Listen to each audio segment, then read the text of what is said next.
సంగారెడ్డి పట్టణం గుల్లగూడెంలో కొలువైన శ్రీ భ్రమరాంబ సమేత శ్రీ మల్లికార్జున స్వామి కళ్యాణోత్సవంలో జగ్గారెడ్డి నిర్మల పాల్గొని మల్లన్న స్వామికి ప్రత్యేక పూజలు నిర్వహించారు. ఏ కులమైనా ఏ దేవుడైనా ఆపదలో ఉన్న వారికి సాయం చెయ్యాలన్నదే నా ప్రధాన ఉద్దేశమని జగ్గారెడ్డి పేర్కొన్నారు. మల్లన్న వీరప్ప దేవుళ్ల కథల్లోని సారాంశం కూడా ఇదేనని, దీనిని అందరం పాటిద్దామని జగ్గారెడ్డి చెప్పారు. కులాలు అనే తేడా లేకుండా అందరూ కలిసిమెలిసి జీవించాలన్నదే మల్లన్న వీరప్ప సందేశమని ఆయన వివరించారు. మల్లన్న దేవుడు వీరప్ప దేవుడు ఇది ఏం చెప్తున్నది మీ సారాంశం ఒక్కొక్కతల కులాలు లేవు, అందరూ ఒకటే అంతే కదా. కుర్మకుల్ల ఇక్కడ కాపోళ్ళు కలిసి ప్రయాణం చేసి అదే కదా ఇదంతా.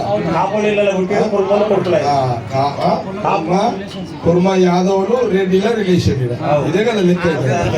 ఇదేం చేసిరు, పేద ప్రజలకు ఎవరైనా ఇబ్బందులు ఉన్న వాళ్ళకు దానము ధర్మాలు చేసిన చరిత్ర ఇది. అది అందరు పాటించారు. ఓకే, అర్థమైంది అందరికి. కథహీనుడు కాదు, కథల సారాంశం తెలుసుకోవాలి. కథహీనుడు కాదు, కథల సారాంశం తెలుసుకోవాలి. మల్లన్న దేవుడు ఏం చేసిండు, వీరప్ప దేవుడు ఏం చేసిండు, వీళ్ళు ఉన్నవాడు లేనివాడికి ఏం చేయాలి, ఇది సారాంశం.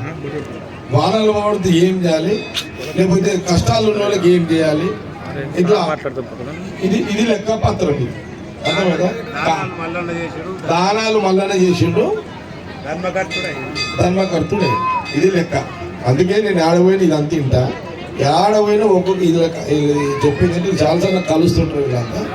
రైట్, వీళ్ళ టీం శ్రీశైలం మల్లేశం బాలు గీలు గీలు మీరు మంచిగా ఉన్నారా మీ టీం అంతా. రాజకీయాలు ఏమో కొట్టాడతారు, మల్లన్న మీరు మంచిగా ఉంటారు. ఇక్కడ మీద ఒక చరిత్ర ఉన్నది, గుల్లగూడ ఉంది, కుర్మాగొల్లలో ఒక చరిత్ర ఉన్నది సంగారెడ్డి, అంతే కదా. రైట్, గుడ్, అంతా ఒకటే. గుడ్, ఇట్లానే ఉండు మీరు. రాజకీయాలు ఏమున్నా కూడా అందరు ఇట్లా కలిసి వాళ్ళని ఇట్లా చేస్తారు. ఓకే, సరే. నేను ఎప్పుడు వచ్చాను ఖాళీ పోను 50,000 ఇవి ఎవరు పెద్దవాళ్ళు, ఇది నాది. కమిటీ ఏమైనా ఉందా? ఎవరు కమిటీ ఎవరు?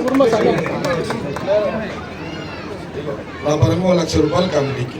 Okay okay. ఇప్పుడు ఒక్కొక్క చెప్పి దీన్ని అమలు చేయండి అంతే నేను చెప్పేది. ఓకే, అందరికీ నమస్కారం.